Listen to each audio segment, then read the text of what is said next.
اور دوسری حدیث مبارکہ میں الحمدللہ کے بارے میں آتا ہے کہ کسی آدمی کو اگر کائنات کی تمام نعمتیں عطا کر دی جائیں اور وہ بدلے میں الحمدللہ کہے تو یہ تمام نعمتوں سے الحمدللہ کہنا افضل ہے۔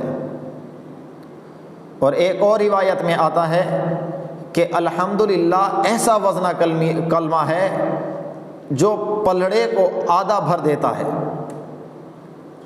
تو اللہ تبارک و تعالیٰ شروع میں الحمدللہ رب العالمین لفظ لائے ہیں۔ تو الحمدللہ ایک تو فضیلت کے اعتبار سے اعلیٰ کلمہ ہے، دوسرا اس میں تعریف ہے رب العالمین کی، اللہ کی۔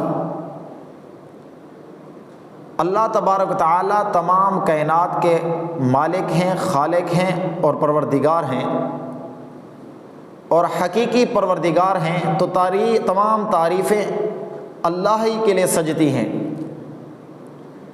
حق بھی اللہ کا بنتا ہے کہ تمام تعریفیں اللہ کی جائیں کہ اللہ نے یہ کائنات کو وجود بخشا، یہ چاند ستارے اور یہ زمین اور آسمان بنائے، یہ تمام کاریگری اللہ کے لیے ہے، تو یہ تمام تعریفیں بھی اللہ کی ذات کے لیے روا ہے۔ تو الحمدللہ رب العالمین۔ آگے فرمایا رب، اللہ تبارک و تعالیٰ کی صفات میں سے جو رب کی صفت ہے، اس سے مراد رب کا معنی ہے کہ پروردگار جو کسی چیز کی پرورش کرے تدریجاً، یعنی آہستہ آہستہ اس کے تمام مسالے، یعنی اس کی تمام صحیح ضرورتوں کا خیال کرتے ہوئے۔ تو کائنات میں کوئی ایسی ذات نہیں ہو سکتی کہ جو تمام چیزوں کی مسئلے ضروریات کو جانتی ہو اور پھر صحیح طرح اس کے ادا کرنے پر قادر ہو۔ تو تمام کائنات میں ایسی ذات صرف اللہ تبارک و تعالیٰ کی ہے، تو اس لیے اللہ تبارک و تعالیٰ کے لیے تمام تعریفیں ثابت ہیں۔ یہاں رب کا جو لفظ فرمایا، یہاں ایک اور مسئلہ بتاتا چلوں کہ جو رب ہے یہ اللہ کے علاوہ کسی اور کو کہنا جائز نہیں۔ ہاں، اضافت کے ساتھ کسی اور کو کہہ سکتے ہیں، اگر اضافت کے بغیر کہیں تو یہ کہنا جائز نہیں۔ اگر کسی چیز کی طرف اضافت کی جائے، جیسے رب الدار یعنی گھر کی طرف، یہ گھر کا مالک، تب تو کہنا جائز ہے، لیکن صرف رب کہنا کسی کو یہ جائز نہیں، یہ صرف اللہ کی صفت ہے۔ آگے فرمایا عالمین، یہاں عالم کی جمع ہے، صرف یہ کائنات، یہ جہان جو آپ لوگوں کو ہمیں نظر آ رہا ہے، یہ صرف ایک عالم ہے۔ ابو سعید خدری رضی اللہ تعالی عنہ سے روایت ہے، وہ فرماتے ہیں کہ کائنات میں 80,000 عالم ہیں، یہ جو آپ کو سورج چاند ستارے نظر آ رہے ہیں، اس کے علاوہ 80,000 ایسے جہان اور دنیا میں موجود ہیں۔ اسی طرح مفسرین میں سے مقاتل رحمۃ اللہ علیہ سے روایت ہے، ابن مقاتل فرماتے ہیں کہ 80,000 جہان ہیں، جن میں سے 40,000 خوشی کے اور 40,000 سمندری مخلوقات ہیں۔ اسی طرح بعض مفسرین نے 18,000 مخلوقات کا ذکر فرمایا۔ تو یہ جتنے بھی جہان ہیں یہ اللہ رب العزت کے محتاج ہیں، اللہ تبارک و تعالیٰ ان کی پرورش کرنے والے ہیں، اللہ ہی ان کے پروردگار ہیں۔ ایسی تمام کائناتوں کی تخلیق اللہ کے قبضہ قدرت میں ہے۔ یہ تمام جو جہان اور کائنات ہیں یہ اللہ کے محتاج ہیں، اللہ کو ان کی کوئی ضرورت نہیں، نہ ان کے بنانے میں اللہ کسی کا محتاج ہے، اور جب بنا لیا ان کو چلانے میں بھی اللہ کی ذات کسی کے محتاج نہیں۔ یہ صرف اس کی تخلیق کی وجہ کیا ہے کہ الرحمن الرحیم، یہ جو جہان بنائے یہ اللہ کی ان صفات کی وجہ سے، جس میں رحمت اللہ کی جھلک رہی ہے کہ وہ اللہ رحمان اور رحیم ہے، اس وجہ سے اس کائنات کو، اس جہانوں کو، ان مخلوقات کو اللہ نے رونق بخشی۔ آگے فرمایا مالک یوم الدین، یہ بہت ہی بڑا جملہ ہے۔ اللہ نے فرمایا کہ میں قیامت کے دن کا، میں روز جزا کا مالک ہوں۔ تو یہاں ایک اور مسئلہ بتاتا چلیں، اللہ صرف روز جزا کا مالک نہیں بلکہ کائنات کی ہر چیز کا ابتدا اور انتہا کے بغیر تمام چیزوں کا اللہ مالک ہے۔ لیکن اللہ تبارک و تعالی نے دنیا میں انسان کو احترام میں اس کو کچھ ملکیت عطا فرمائی۔ انسان کی ملکیت کی ابتدا بھی ہے، انتہا بھی ہے۔ پہلے اس کے پاس کچھ نہیں تھا، نہ کچھ ہے، پھر اس کے پاس کچھ حصہ آتا ہے، ملکیت آتی ہے، زمین، جائیداد، گھر وغیرہ، اور پھر اس سے واپس لے لیا جاتا ہے۔ تو زندگی میں اس کے پاس ملکیت آتی ہے، تو یہ انسان کا احترام ہے۔ لیکن اللہ تبارک و تعالیٰ نے آخرت میں کسی کو مالک نہیں بنایا، تو قیامت کے دن کا مالک صرف اللہ رب العزت کی ذات ہے۔ اور یہاں کچھ ظاہری اللہ تبارک و تعالیٰ نے انسان کو ملکیت دی، تو یہ یہاں انسان کی ظاہری ملکیت ہے، باطنی ملکیت نہیں۔ زندگی ملکیت ہے، دنیا سے رخصت ہو جانے کے بعد اس کی ملکیت ختم۔ لیکن اللہ تبارک و تعالیٰ کی جو ملکیت ہے وہ ظاہر پر بھی ہے، باطن پر بھی ہے، اور بغیر ابتدا و انتہا کے ہے۔ تو اللہ تبارک و تعالیٰ نے یہاں لفظ فرمایا مالک یوم الدین، کہ میں قیامت کے دن کا مالک ہوں۔ اس جملے میں بہت ہی بڑی طاقت ہے کہ مالک اور چیز ہے، قاضی اور چیز ہوتا ہے۔ مالک کے پاس اختیار ہوتا ہے کہ کسی کو کوئی چیز ویسے ہی کسی بدلے کے عطا کر دے، اور کسی کو کوئی چیز بغیر محنت کے عطا کر دے، کسی کی کوئی غلطی معاف کر دے۔ لیکن قاضی اور جج کے پاس یہ طاقت نہیں ہوتی کہ وہ اپنی مرضی کے مطابق کسی کی غلطی معاف کر دے یا اس کو کچھ زیادہ عطا کر دے، بلکہ وہ لکھے ہوئے قانون کے مطابق عمل کرے گا، اور وہ قانون کا محتاج ہے۔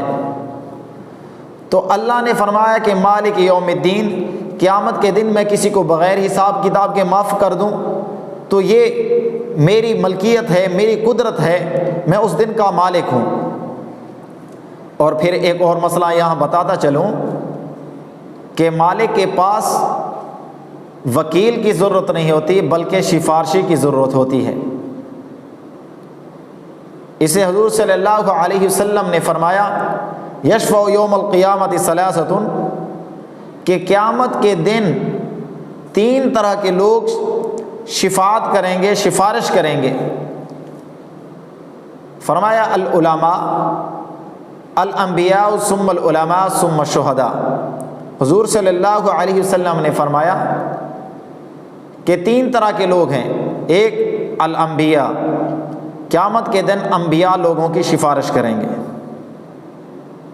اور دوسرا ثم العلماء، پھر علماء، اور اس کے بعد ثم الشہداء، کہ شہداء سفارش کریں گے۔ انبیاء کے تو کیا کہنے، حضور صلی اللہ علیہ وسلم قیامت کے دن مقام محمود پر بیٹھ کر امت کی سفارش فرمائیں گے کہ قیامت کا وہ منظر ہوگا، حضور صلی اللہ علیہ وسلم اللہ کے پاس امت کی بخشش کے لیے اللہ کے پاس جائیں گے اور مانگیں گے۔ حدیث مبارکہ میں آتا ہے اللہ تبارک و تعالیٰ فرمائیں گے ارفع راسک سل تعطیٰ، اے میرے محبوب سر اٹھائیے اور جو کچھ مانگا ہے وہ عطا کر دیا گیا۔ آج آپ جو کچھ مانگتے ہیں وہ آپ کو عطا کر دیا جائے گا۔ اور اسی طرح حفاظ کے بارے میں ہے کہ ایک حافظ 10 آدمیوں کی سفارش کرے گا، اور شہداء کے بارے میں ہے کہ وہ 70 آدمیوں کو جنت میں لے جائے گا۔ پھر علماء کے کیا کہنے، روایتوں میں آتا ہے کہ علماء اپنے تمام معتقدین جو اس کے چاہنے والے ہیں، اس سے محبت کرنے والے ہیں، ان سب کو جنت میں لے جائے گا۔ حدیث سے مبارکہ میں آتا ہے کہ قیامت کا منظر ہوگا تو جب یہ نیک لوگ علماء جب جنت میں جائیں گے تو کچھ گناہگار ان کو دیکھ کر کہیں گے کہ میں نے تو آپ کو دنیا میں پانی پلایا تھا، تو آپ میری سفارش کیجئے۔ اور کچھ لوگ کہیں گے میں نے تو آپ کو وضو کرایا تھا، میری سفارش کیجئے۔ تو یہ علماء لوگ ان لوگوں کی سفارش کریں گے، تو اللہ تبارک و تعالیٰ ان کی سفارش کے بدلے میں ان کی مغفرت فرما دیں گے اور ان کو جنت میں داخل کر دیں گے۔ تو اللہ تبارک تعالی مالک ہیں، اور مالک کے سامنے سفارشی ہوتا ہے، وکیل کی ضرورت نہیں ہوتی۔ جو جج یا قاضی ہو اس کے سامنے وکیل کی ضرورت ہوتی ہے۔ تو اس لیے آج کے دور میں شہداء اور علماء حفاظ آپ کے سامنے موجود ہیں، ان لوگوں کی قدر کیجئے، یہ قیامت کے دن آپ کی سفارش کریں گے۔ تو اللہ نے فرمایا کہ مالک یوم الدین، میں قیامت کے دن کا مالک ہوں۔ پھر یہاں مالک یوم الدین اللہ تبارک تعالی قیامت کے دن کے مالک ہیں، تو قیامت کے دن کا کوئی فائدہ ہے آنے میں؟ ہاں، اللہ تبارک تعالی نے کائنات میں یہ دنیا بھی بنائی اور پھر آخرت کا مقام بھی بنایا۔